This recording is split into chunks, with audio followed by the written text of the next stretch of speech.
और अब बात बुर्के पर हो रहे बवाल की। भारत में बुर्के पर पाबंदी की मांग। यूपी के मंत्री आनंद स्वरूप शुक्ला ने उठाई आवाज। मुस्लिम महिलाओं को यह अधिकार मिलना चाहिए कि बुर्का चाहे तो पहने, चाहे तो नहीं पहने। दुनिया के 30 से ज्यादा देशों में फिलहाल बुर्के पर है पाबंदी। बुर्के पर बवाल क्यों? तो बुर्के पर बवाल क्यों? इधर पिछले कुछ दिनों से महिलाओं के पहनावों को लेकर नेताओं के लगातार अजीबोगरीब बयान सामने आ रहे हैं। उत्तराखंड के मुख्यमंत्री तीरथ सिंह रावत के फटी जींस पर दिए बयान पर बवाल अभी थमा भी नहीं था कि उत्तर प्रदेश सरकार के एक मंत्री ने बुर्के पर बयान दे डाला। इस पर भी विवाद जोर पकड़ रहा है। इस पूरे विवाद को समझिए हमारी इस रिपोर्ट से। दुनिया के कुछ देशों ने बुर्के पर प्रतिबंध लगाया है। अनेक बार ये चर्चाएं चलती हैं। निश्चित रूप से मुस्लिम धर्मगुरुओं को इस बारे में विचार करना चाहिए और मुस्लिम महिलाओं को ये अधिकार मिलना चाहिए कि बुर्का चाहे तो पहने, चाहे तो नहीं पहने। यूपी सरकार के संसदीय कार्य राज्य मंत्री आनंद स्वरूप शुक्ल यही नहीं रुके। बुर्के को लेकर महिला अधिकारों की बात उठाने वाले शुक्ल ने इसे कुप्रथा बताते हुए संकेत दिया कि 3 तलाक की तरह ही हर सरकार भी इस पर फैसला ले सकती है। कोई भी कुप्रथा किसी भी धर्म में अगर आज वो 21वीं सदी में विद्यमान है तो उन धर्म के धर्मगुरुओं को उसका संज्ञान लेकर के स्वयं उसका समाधान करना चाहिए, नहीं कि दिशा में फिर सरकार आगे कदम बढ़ाए। शुक्ल के इस बयान को लेकर मुस्लिम समुदाय की तरफ से तीखी प्रतिक्रिया आई है।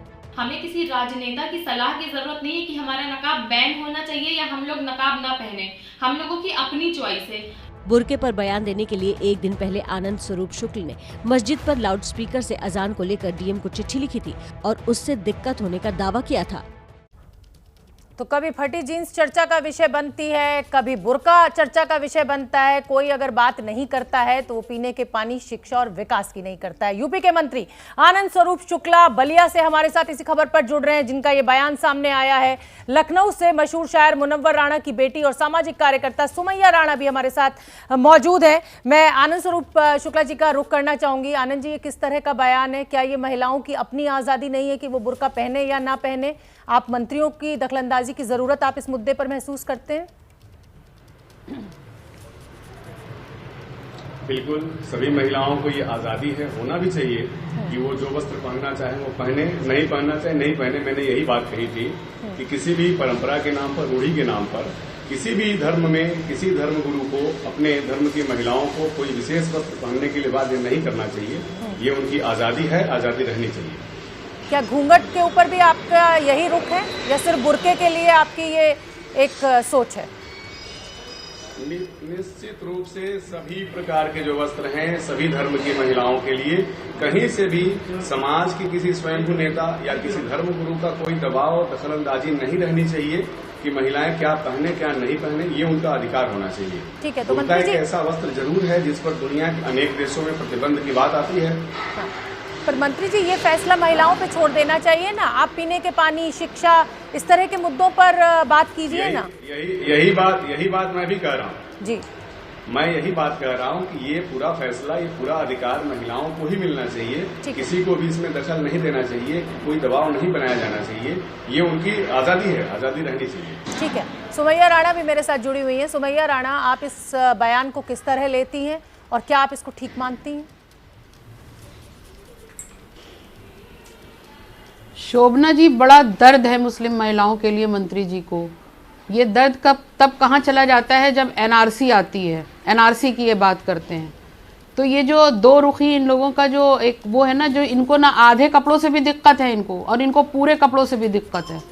इन्हीं क्या है कि एक मुख्यमंत्री इतने बड़े संवैधानिक पद पे बैठने के बाद किस तरीके से इन लोगों ने पिछले दिनों एक जीन्स पर इस तरीके की टिप्पणी कर दी थी और उसके बाद आज बुर्के से मैं ये पूछना चाहती हूँ, इनके पास बुर्का, 3 तलाक, उसके बाद मुसलमान महिलाओं के ऊपर जितने भी ये रिसर्चेस कर सकते हैं कर रहे हैं। ये रिसर्चेस इन्होंने उन्नति और तरक्की के लिए प्रदेश में क्यों नहीं करते हैं?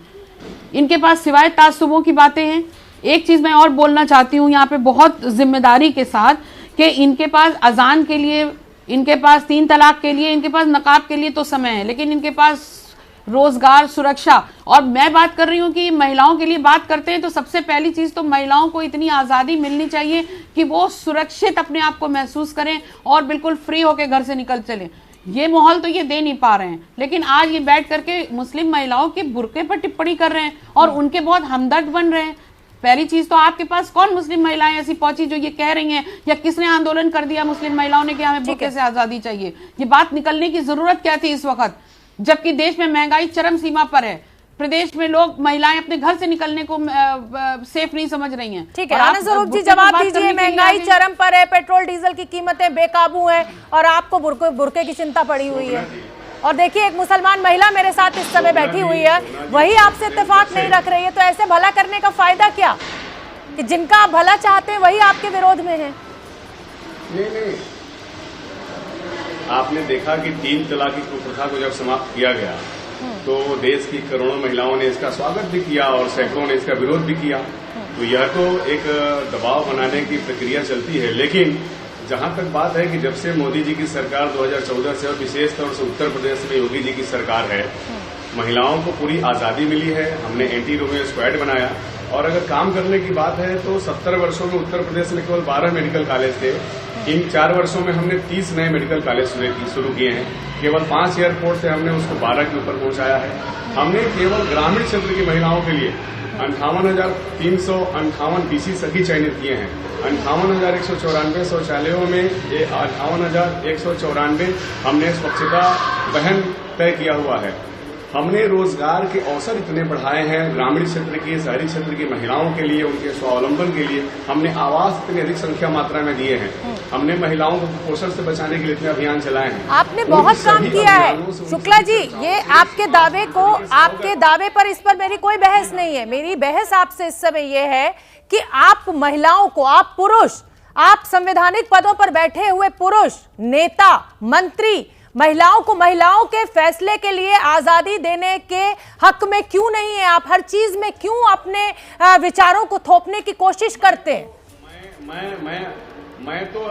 मैं तो यही बात उठा रहा हूँ, उनको आजादी मिलनी चाहिए। ठीक है सुमैया जी, ऐसे जानकारी बहुत सारी ऐसी चीजें हैं कि दबाव में बुर्का पहनना पड़ता है। ठीक है सुमैया जी, मैं मान भी लेती हूँ कि आनंद स्वरूप शुक्ला जी महिलाओं के उस अधिकार पर उंगली उठा रहे हैं जो उनका अपना अधिकार है कि वो क्या पहने, कैसे रहें, कैसे चले। लेकिन ये तो आप भी मानेंगी कि बुर्का प्रथा हो चाहे घूंघट प्रथा हो, ये महिलाओं के लिए ठीक नहीं है। और अगर कोई मंत्री इसके लिए आवाज उठाता है तो इसमें इतना ऐतराज क्यों? देखिए शोभना जी, मैं आपको एक बात बता दूं, दुनिया में जितने भी धर्म या मजहब हैं उनकी अपनी एक अलग गाइडलाइंस हैं। वो तो अब आप उन गाइडलाइंस को कितना फॉलो कर रहे हैं। इस्लाम किसी को प्रेशर नहीं डाल रहा है कि आपको बुर्का ओढ़ना ही है। हाँ। एक गाइडलाइन है जो हमें पता है, हमें इस पे फॉलो करना है। अगर आप नहीं फॉलो कर रही है तो कोई आपको सजा नहीं दे रहा है। कोई तालिबानी रूल नहीं है। जो तालिबानी रूल जिसको बोला जाता है वो हमारे वहाँ इस्लाम में मना है, गलत माना जाता है। आपको एक गाइडलाइन दे दी गई है, आप इस पे फॉलो करना चाहें वेल एंड गुड, ना करना चाहें आपको हिसाब ऊपर देना है। लेकिन आपको मैं एक बात सुमैया, मैं आपसे सहमत नहीं हूँ। आप ये बड़ी बड़ी बातें इस मंच पर बैठकर जरूर कह रही हैं। मेरी खुद तालीम अलीगढ़ मुस्लिम यूनिवर्सिटी से हुई है। वहां पर इस तरीके से अगर कोई लड़की बुर्का नहीं पहनना चाहती है तो उसके ऊपर कई तरीके की पाबंदियां, कई तरीके की रोक लगा दी जाती थी। देखिए मेरी तालीम उस यूनिवर्सिटी से हुई है, तो ऐसा नहीं है कि महिलाएं उस इज्जत, देखिए बिल्कुल नहीं। ये ऐसे कट्टरपंथी लोग हैं जो हर जगह हैं। यूनिवर्सिटी जहाँ की आप बात करें वो यूनिवर्सिटी की गाइडलाइंस की मैं बात नहीं कर रही हूँ मैडम। यूनिवर्सिटी ये कभी नहीं कहती थी सुमैया, यूनिवर्सिटी ये कभी नहीं कहती कि आप बुर्का पहनिए। लेकिन कुछ कट्टरपंथी लोग जो इस तरीके के, जिसे कहा जाए कि इस तरीके की संकीर्ण सोच में होते हैं, वो मुसलमान लड़कियों को, मुसलमान महिलाओं को बाध्य करते हैं बुर्का पहनने के लिए। मैं ये कहना चाह रही हूँ आपसे। तो अगर कोई मंत्री, कोई नेता आपके हक में आगे आता है तो आगे आइए ना, लड़ाई लड़िए उसके साथ। शोभना जी, जो महिलाएं या लड़कियां नहीं पहनना चाहती हैं बुर्का और उनको लगता है किसी पर्टिकुलर यूनिवर्सिटी में इस चीज के ऊपर प्रेशर डाला जाएगा तो बॉयकॉट करें ना। आप फिर गलत समझ रही हैं, आप फिर गलत समझ रही हैं मेरी बात को। सुमैया, ये यूनिवर्सिटी प्रशासन नहीं कहता है। सुमैया, आप गलत समझ रही हैं मुझे। ये यूनिवर्सिटी प्रशासन नहीं कहता है, ये वहां मौजूद कुछ संकीर्ण सोच के लड़के और पुरुष उनको बाध्य करते हैं बुर्का पहनने के लिए। चलिए, मैंने माना कि ये आपकी आजादी में हनन है, लेकिन एक मंत्री और एक नेता अगर आपके भले के लिए आगे आया है कि बुर्का प्रथा खत्म होनी चाहिए, घूंघट प्रथा खत्म होनी चाहिए, तो इसमें ऐतराज क्यों? मेरा सवाल छोटा सा है आपसे। देखिए वो तो जो आप कह रही हैं कि जो कुछ लोग होते हैं, ग्रुप होता है जो संकीर्ण सोच का है और बुर्के पर प्रेशर डालता है, बिल्कुल अगर जो लोग उनके खिलाफ जाना चाहें उनके खिलाफ रिपोर्ट करें, उनके खिलाफ आंदोलन करें, जो भी करें। लेकिन जहां तक बात मंत्री जी की है या बीजेपी की है, देखिए ये वो दो मुंहे सांप हैं जो एक तरफ लड़की की जीन्स को भी गलत नजरों से देखते हैं और अगर पूरे कपड़े पहने हुए महिला तो उसको भी गलत नजरों से देख रहे हैं, जिसको बुर्का कहते हैं। और माफ कीजिएगा, अगर मेरी अपनी राय मानिए तो मैं तो बुर्के को एक सुरक्षा कवच मानती हूँ। लेकिन अगर किसी को ये लगता है कि ये बुर्का नहीं पहनना चाहिए तो बिल्कुल वो फ्री है, ना पहने। लेकिन मंत्री जी पर ये बातें या बीजेपी पर ये बातें इसलिए अच्छी नहीं लगती हैं क्योंकि एनआरसी करने के टाइम इन्हीं मुस्लिम महिलाओं के ऊपर जो दिक्कतें आई हैं, राणा जी को ये शिकायत ज्यादा बड़ी है, बलात्कार आपकी ये शिकायत ज्यादा बड़ी है कि ये बीजेपी के मंत्री ने ये बात की। अगर यसुद्दीन ओवैसी करते तो शायद आप इस बात पर विचार करती। क्या मैं सही समझ रही हूँ? बिल्कुल नहीं। माफ कीजिएगा, मेरा आपकी शायद आपको जानकारी नहीं है कि असदुद्दीन अवैसी से मेरा कोई रिश्ता नहीं है। नहीं, मैं आप अपनी जानकारी बढ़ाइए। मुसलमान नेता हैं, एक मुसलमान नेता है, मैं इस जरिए से बात कर रही हूँ। चलिए, मंत्री जी भी कुछ कहना चाह रहे हैं। बिल्कुल नहीं, अगर AMIM नेता भी गलत बात कहते हैं तो मैं उसको भी गलती ठहराती हूँ। ठीक है सुमैया जी, आइए शुक्ला जी।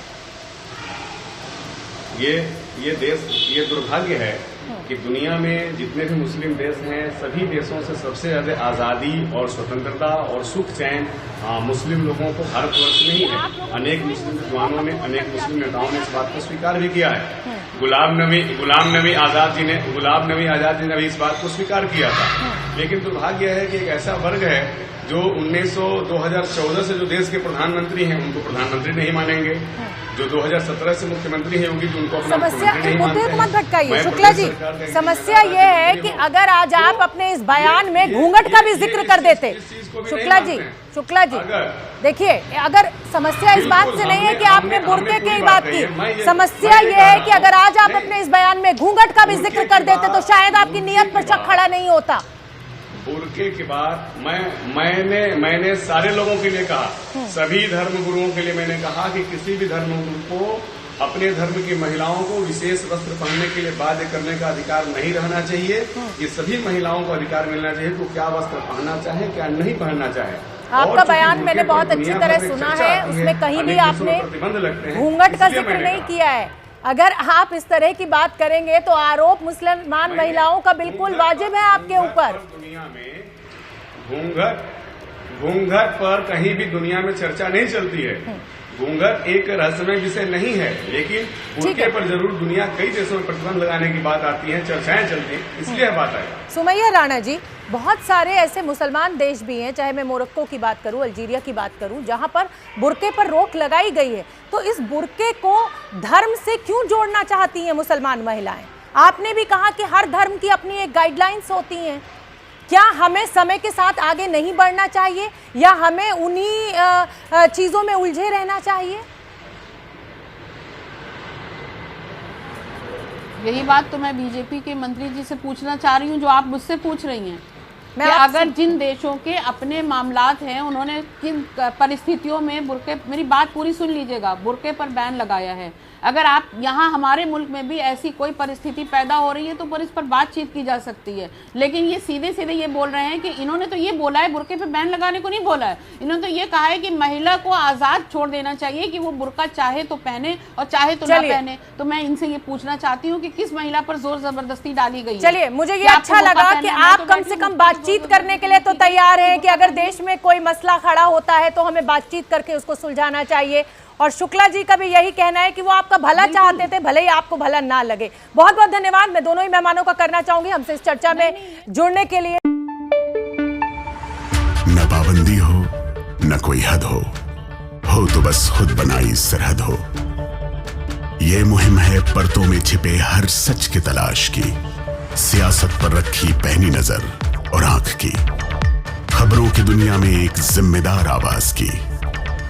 जुर्म, और जुल्म के खिलाफ हर बेबस के लिए इंसाफ की। जब कोई हद नहीं इंसानियत के लिए जज्बात की, जब कोई हद नहीं खुशियों और ख्वाब की, तब कोई हद क्यों हो नए नजरिए और बदलाव की। तोड़ के हदों के ताले नए सपनों को पाले, बांधे सबको एक धागे, आपको रखे आगे। ABP news.